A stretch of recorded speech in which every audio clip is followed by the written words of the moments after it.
یہ ہے ذالک بما قدمت ایدیکم، اور یہ اس لیے ہے کہ تمہارے ہاتھوں نے بھیجا ہے، تم نے اپنے ہاتھوں سے بھیجا ہے جو کچھ بھی، یعنی وہ جو جلن کی مار ہے تم نے بھیجا ہے، ایدیکم اپنے ہاتھوں سے، اس کو اس لیے اضافہ کر دیا ہے جیسے ہم کہتے ہیں نا میں نے اپنی آنکھوں سے دیکھا ہے۔ قرآن میں متعدد جگہ پر ایسے جملے آپ کو مل جائیں گے، جیسے کہتے ہیں کہ وہ اپنے پاؤں سے چل کے آئے، اس طرح کے جملے قرآن میں تاکید کے لیے کئی جگہ پہ ملیں گے۔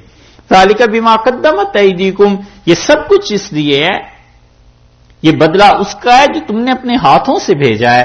وَأَنَّ اللَّهَ، اور اللہ لَيْسَ بِظَلَّامٍ لِّلْعَبِيدِ، اپنے بندوں پر ہرگز ظلم نہیں کرتا، خدا اپنے بندوں پہ ظلم نہیں کرتا۔ یہ جہنم جو ہے یہ اسی لیے ہے کہ لوگوں نے کرتوت ایسے کی ہیں۔ وہی بات ہے جو وہاں روم نے لکھی ہے کہ وہاں کوئی آگ نہیں تھی تو اس سے فرشتوں سے پوچھا یہ آگ، انہوں نے کہا یہ آگ وہی ہے جو بھیجتے رہے ہیں، یہاں کوئی چیز نہیں تھی، یہ انہی کا اپنا کیا ہوا۔ الذین قالوا، اور یہ بھی کہتے ہیں، یہ الذین قالوا جو ہے اس کو آپ پیچھے سے دیکھیں گے نا تو جہاں پر آیا ہے 181 نمبر آیت میں 181 میں لقد سمع اللہ قول الذین قالوا، جہاں سے شروع ہو رہی تھی پچھلی آیت رکوع سے، کہ سن لیا ہے اللہ نے، اللہ کو اس کی قسم ہے کہ اس نے سنا ہے ان لوگوں کا جملہ۔ یہ بظاہر ایک جملہ ہے لیکن دیکھتے ہو خدا کا غصہ کتنا ہے، خدا کا غضب اور جلال کتنا ٹپکتا ہے۔ اس بادشاہ کا، شہنشاہ کا یہ کہنا کہ ہم نے اب لکھ لیا ہے، یہ کوئی چھوٹی سی بات ہے۔ اس سے معلوم ہوتا ہے کہ اللہ کے بارے میں، دین کے بارے میں زبان بہت سنبھال کے استعمال کرنی چاہیے۔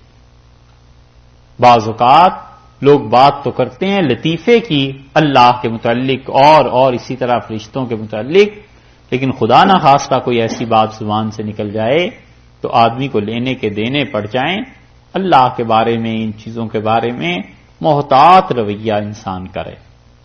یہاں سے یہ پتہ چلتا ہے کہ الذین قالوا جو ہے دوبارہ آ رہا ہے 183 نمبر آیت میں، یہ پہلے کی طرح ہے جو پیچھے 181 نمبر آیت کے شروع میں انہوں نے یہ بھی کہا ہے، اب غصہ دیکھا ہے، یہ بھی کہا ہے میرے متعلق، انبیاء علیہ السلام کو قتل بھی کیا ہے، اور یہ پھر کہتے ہیں ان اللہ عہد الینا، اللہ نے ہمیں کیا کیا تھا، حکم دیا تھا۔ یہ یہودی کہتے ہیں اللہ نؤمن لرسول، کہ ہم کسی رسول پر ایمان نہ لائیں حتیٰ یہاں تک کہ یاتینا ہمارے پاس آ جائے بقربان، ہم کسی رسول پر یقین نہ رکھیں جب تک کہ وہ ہمارے پاس ایک ایسی نیاز نہ لے آئیں، بقربان ایسی اللہ کی نظر ہے، اللہ کی ایسی نیاز، اللہ کے لیے ایسی قربانی، تاکلہ النار جسے آگ کھا جائے۔ ہوتا یہ تھا کہ انبیاء علیہ الصلوۃ والسلام جو تھے ان کی امتوں میں جو بھی اللہ کے لیے نظر پیش کرتے تھے قربانی وغیرہ، آسمان سے آگ آتی تھی اس چیز کو جلا دیتی تھی، اور یہ دلیل تھی اس کی کہ اللہ نے اسے قبول کر لیا۔ اب یہودیوں کو رسول اللہ صلی اللہ علیہ وسلم کی جب دعوت پہنچی تو وہ نئی نئی باتیں روز نکالتے تھے، ان میں سے ایک بات یہ بھی رکھی۔ اللہ تعالیٰ کو اس پہ بھی غصہ ہے، اس لیے جواب بھی ایسا دیا ہے کہ قیامت تک خدا کے اس جواب کا جواب یہودیوں سے نہیں بنتا۔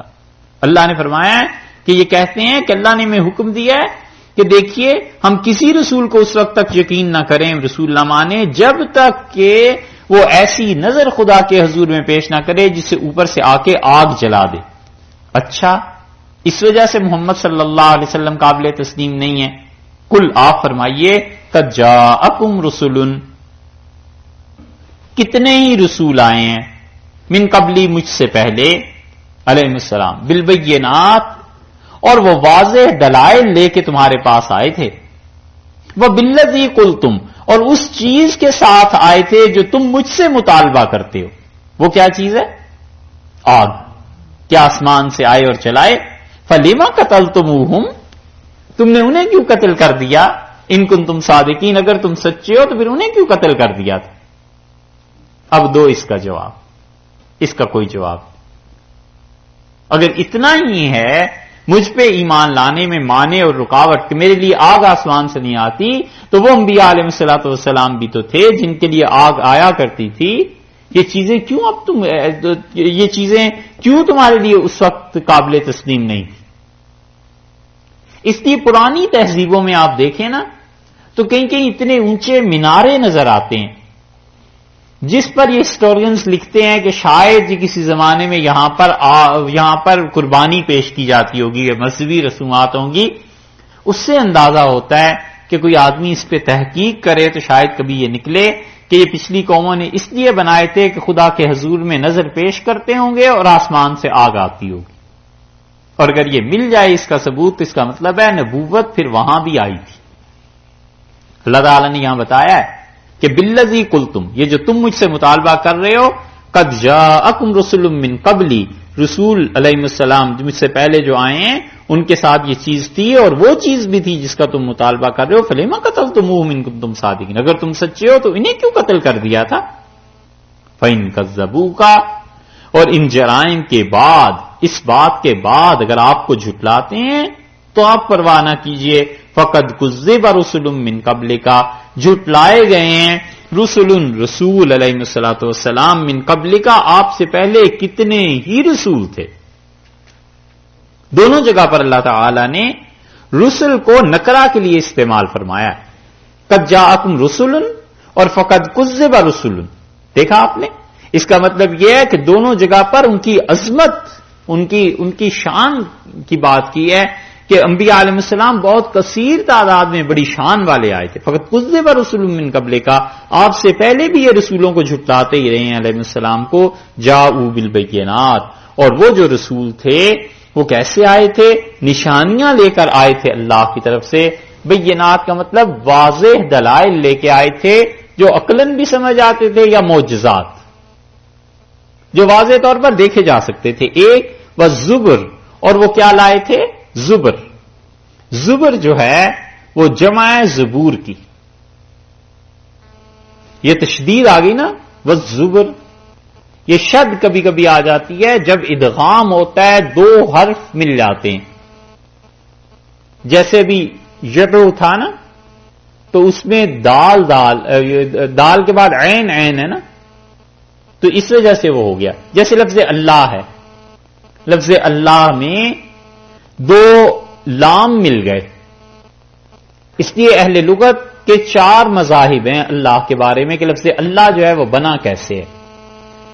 یہ اس کے آغاز میں بیان کر دیا تھا. اس میں سے ایک رائے اہل بصرہ کی یہ بھی ہے کہ وہ کہتے ہیں اصل میں یہ الہ تھا، اللہ کے لیے استعمال ہوتا، اور الہ تو کامن ناؤن تھا، کوئی بھی خدا، اور اس کو جب اللہ کے لیے پراپر ناؤن بنایا ہے تو اس پر ال کا اضافہ کیا گیا کہ الالہ.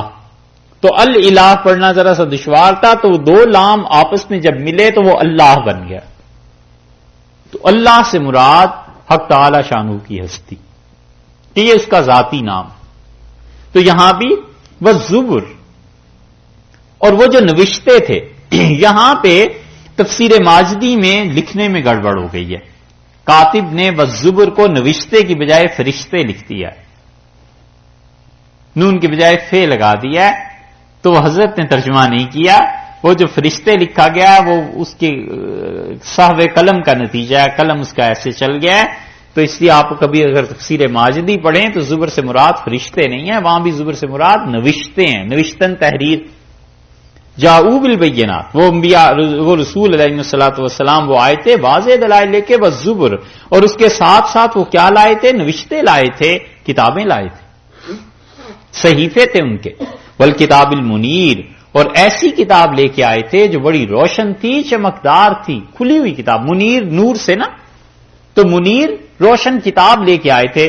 غالباً مراد یہاں تورات ہوگی، یا یہ کہ مفسرین میں سے کچھ اس طرف گئے ہیں، وہ کہتے ہیں ہر کوئی جو رسول تھا علیہ السلام اس کی کتاب منیر ہی تھی، نور والی تھی، چاہے ہم تک پہنچی ہے اور چاہے نہیں پہنچی.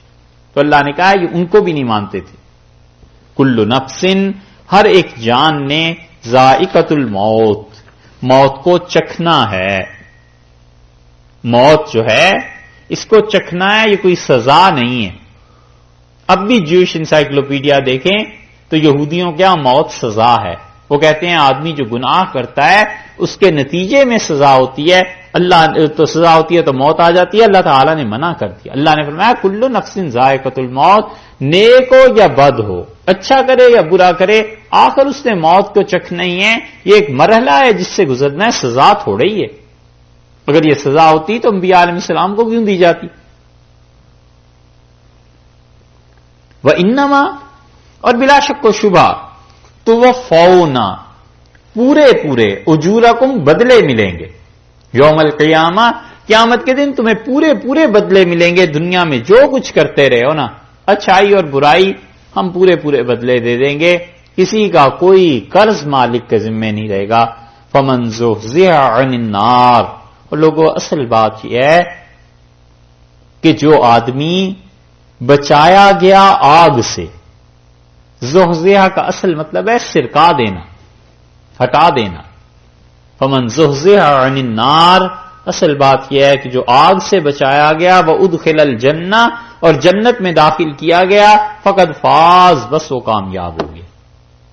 بات اتنی ہی سی ہے کہ جو آدمی جہنم سے بچا لیا گیا اور اللہ نے جنت میں بھیج دیا، بس وہ کامیاب ہو گیا. باقی اس دنیا کی زندگی، ومل حیات الدنیا، اور یہ دنیا کی زندگی، اس کی لذتیں، اس کی شہوتیں، اس کی خواہشات، الا متاع الغرور، کچھ بھی نہیں ہے سوائے اس کے کہ غرہ، اس سے یہ مصدر بنا ہے غرور، ایسی چیز ہے جو دغا کی جنس. زبردست ترجمہ کیا ہے شاہ عبد القادر صاحب رحمۃ اللہ نے.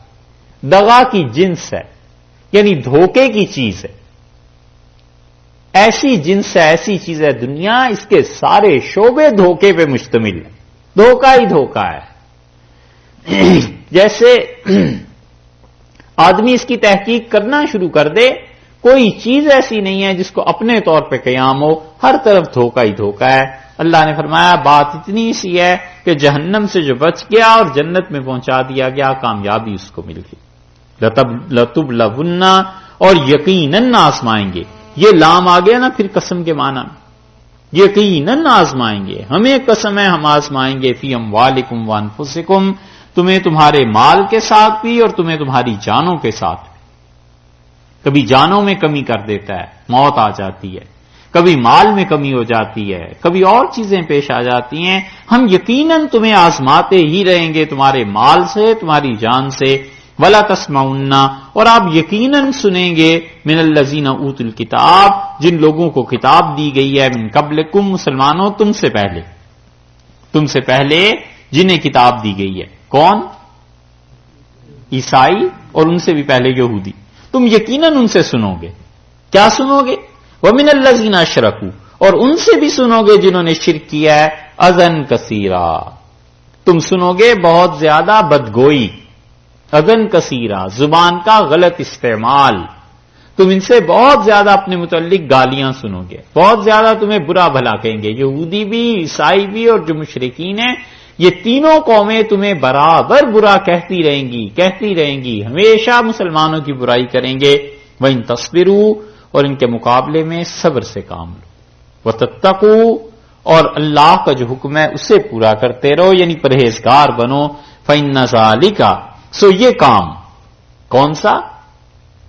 صبر اور تقوی. فَإِنَّ ذَلِكَ، یہ دونوں کام جو ہیں، من عزم الامور، یہ تو بڑی ہمت کے کام. جس کی ہمت بلند ہو وہ ان سب چیزوں کو سنتا رہتا ہے، اپنا کام بھی کرتا رہتا ہے، کام نہیں چھوڑتا. یہ دین کے کام کرنے کا گر ہے اور ڈھنگ ہے. جب بھی کوئی دین کا کام کرتا ہے، دو چار اعتراض کرنے والے ضروری ہوتے ہیں، تو آدمی سنتا رہے چپ کر کے، وہ بھی اپنا کام بھی کرتا رہے. اس لیے کہ سوچ سمجھ کے ڈگر متعین کی ہے نا. تو کسی کی زبان اگر بند ہی ہونی ہوتی تو اللہ تعالی سے نہ ہو جاتی. وہ کہتے ہیں کسی بزرگ نے پوچھا اللہ تعالی سے کہ اللہ یہ چھپکلی کیوں بنائی؟ ایسی مکروہ چیز دیکھ کے ڈر لگتا ہے. تو اللہ تعالی نے انہیں بتایا کہ کل تمہیں جواب اس کا ملے گا. پھر انہوں نے اگلے دن عرض کیا تعالی شان کی خدمت میں کہ اللہ یہ جواب اس کا سوچتا ہوں مل جائے. تو تعالی شان نے فرمایا وہ چھپکلی کہہ رہی تھی کہ تمہیں کیوں بنایا. وہ تو تمہاری حکمت پوچھ رہی تھی. تو اس طرح کی بہت چیزیں. امام غزالی رحمۃ اللہ نے اس چیز کو لکھا ہے ایک جگہ احیاء العلوم میں. تو بہت چیزیں سننے کو ملتی ہیں. اور خاص طور پہ ہمارے زمانے میں یہ جتنا میڈیا ہے نا، مسلمانوں کے خلاف کیا کچھ ہوتا ہے.